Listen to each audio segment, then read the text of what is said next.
So Cuba is on the brink after this deadly boat clash that happened just off the coast of Florida. Imagine a high-speed boat loaded with armed exiles blasting into Cuban waters, guns blazing at the Cuban Navy and other troops, 4 dead, 6 wounded, and the whole thing goes down right near Florida, right next door to the United States.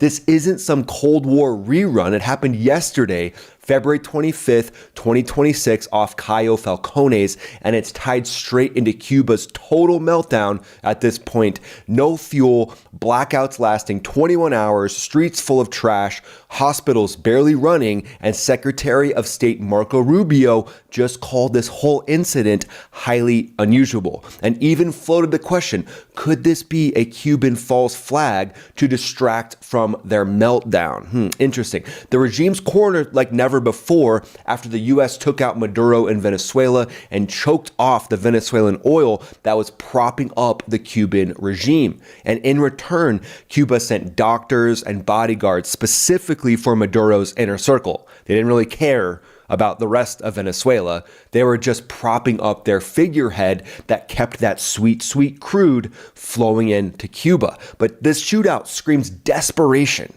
Desperation on both sides if it was an actual attack. And this could be the spark that just continuously lights this whole powder keg. And we just see this train wreck take place here over the next few months. And here's some other breaking news coming in about that situation. 10 people shot on Florida boat in Cuban waters. Darkest before dawn, a Cuban exile's fervent hope. Donald Trump's embargo reveals a solar boom in Cuba. Okay, interesting. Good luck powering your military with just pure solar power. And then Cuba's president went on record and said, we will defend ourselves against terrorism. So he really wanted to get it out there that this is terrorism. So that is very interesting. Cuban President Miguel Diaz-Canel stated on Thursday that his country does not attack or threaten, but that it will defend itself against any terrorist aggression. We're going to take on anyone that comes at us and we're going to bite their ankles. But stay around to the end of the video because I'll do a wild hypothetical scenario on what we could see play out here in the next few months, just based on everything we've learned and based on this very strange situation with this speedboat shootout. So let's break down exactly what went down. On February 25th, around 2 p.m. Eastern time, a 24-foot Florida registered speedboat, think a fast civilian boat, crossed into Cuban territorial waters about 1 nautical mile off Cayo Falcones Island in Villa Clara province. Cuban border guard troops on a patrol vessel pull up next to this boat, supposedly, allegedly, and they ask for ID. Hey, you old enough to drive that boat? And then boom, the guys on the boat supposedly open fire first, which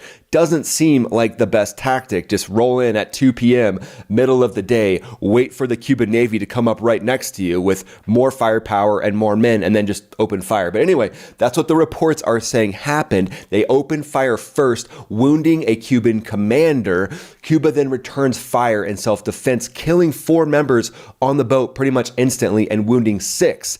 They are said to have seized assault rifles, handguns, IEDs, and camo uniforms. Havana calls it an armed infiltration by anti-government Cuban exiles living in the U.S. Marco Rubio's team is saying they're piecing it all together, but it's highly unusual.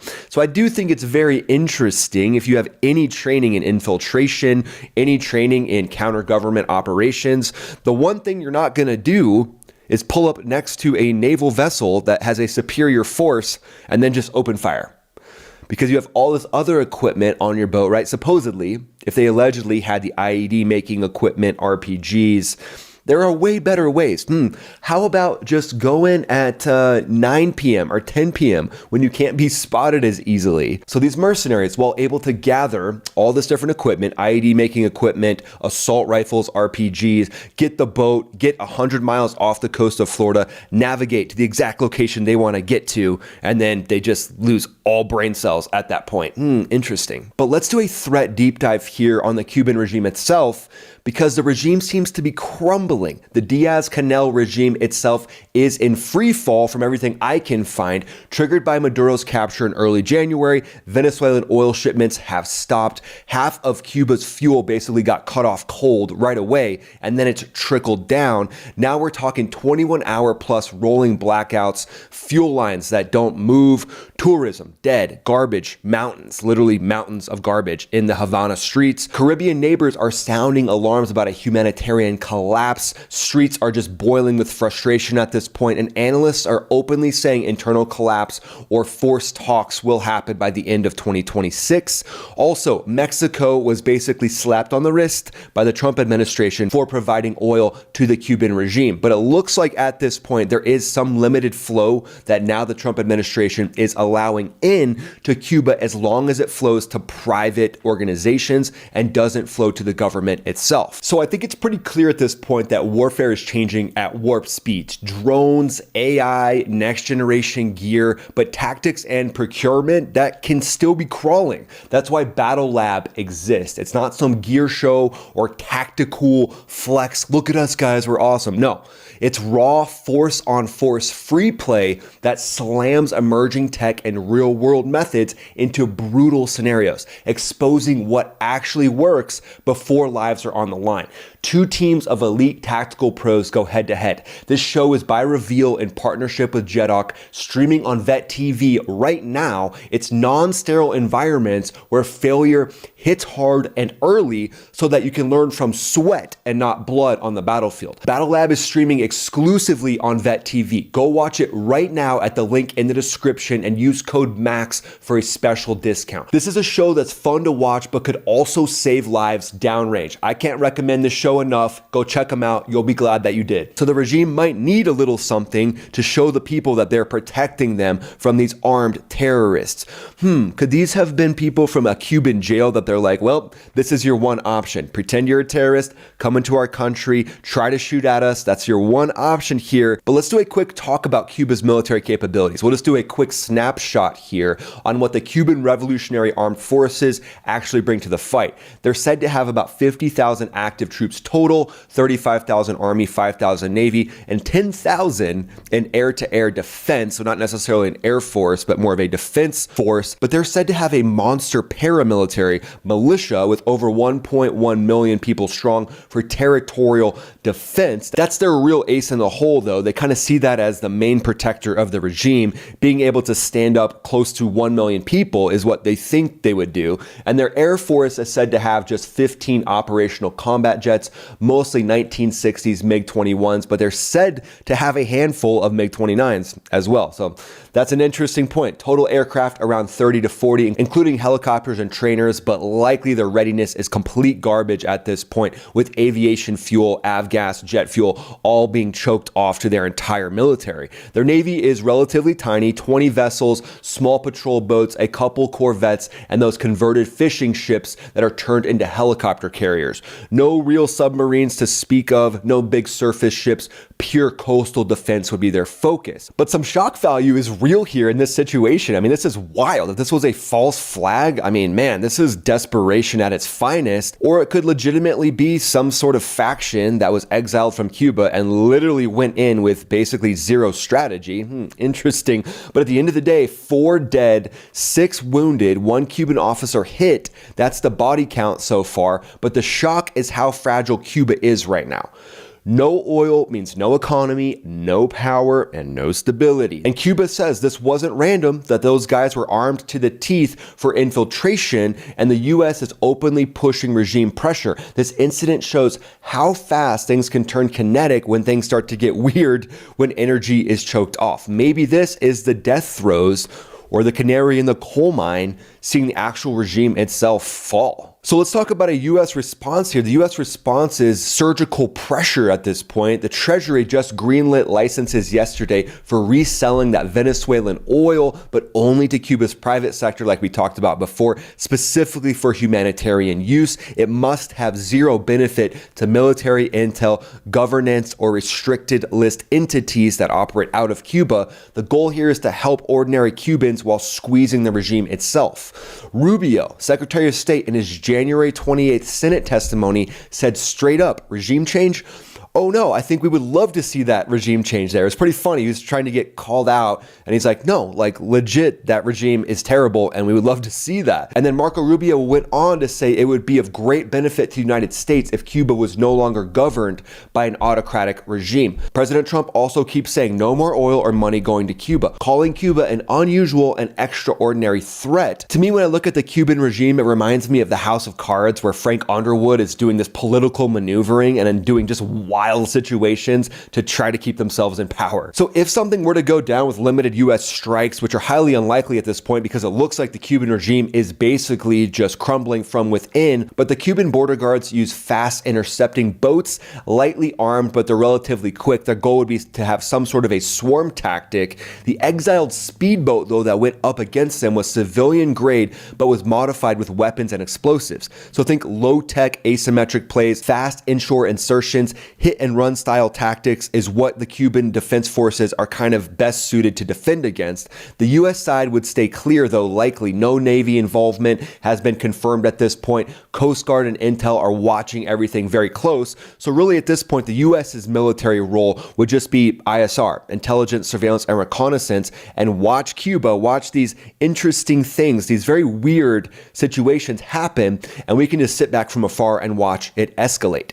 Think about an E-2D Hawkeye that can go up there and patrol, watch all the different moves of the Cuban regime. P-8 Poseidons could also be overhead to track the limited amount of Cuban naval vessels. And then the RQ-4 Global Hawk, that is the beast in the Caribbean. It can just scan swaths of ocean. I mean, it could literally be up there and see through a window and see the Cuban president in his tighty-whities while he's brushing his teeth. All I want is oil, he's like complaining to his wife. All I want is just a little bit of oil. I just want to be able to drive my speedboat. So let's move to a section I like to call 4D chess, because it does seem weird that this is happening right now. But what might the Cuban regime stand to gain by creating a false flag? I mean, they do seem desperate, and this could be them trying to rally their people against the USA, or what else might they be up to? Well, Russia also chimed in immediately after this.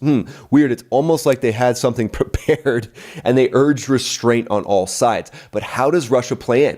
Moscow still has lingering intel ties and that old lord's listening post, so they're probably whispering in Havana's ear to keep the pot simmering without boiling over and dragging them into a bigger mess with Washington.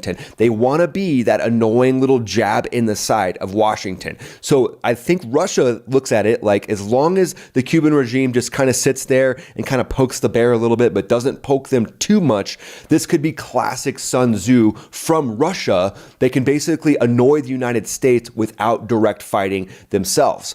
The US strategy right now to choke oil, ease the private suffering, let internal pressure build for collapse. But here's how Washington could crash the regime fast with a perfect blend of force and blockade. Enforce a tighter naval and air quarantine, no more fuel, zero fuel, no more supplies. Obviously, that would have humanitarian ripples as well. But then they could do surgical hits on regime command nodes, radar sites, ports, standoff cruise missiles, stealth strikes from carrier-based F-35s or even B-21s once those come into service. They could do this with no boots on the ground, because right now, as we're seeing, the naval blockade is allowing in some oil. There are aircraft that are landing in Havana still.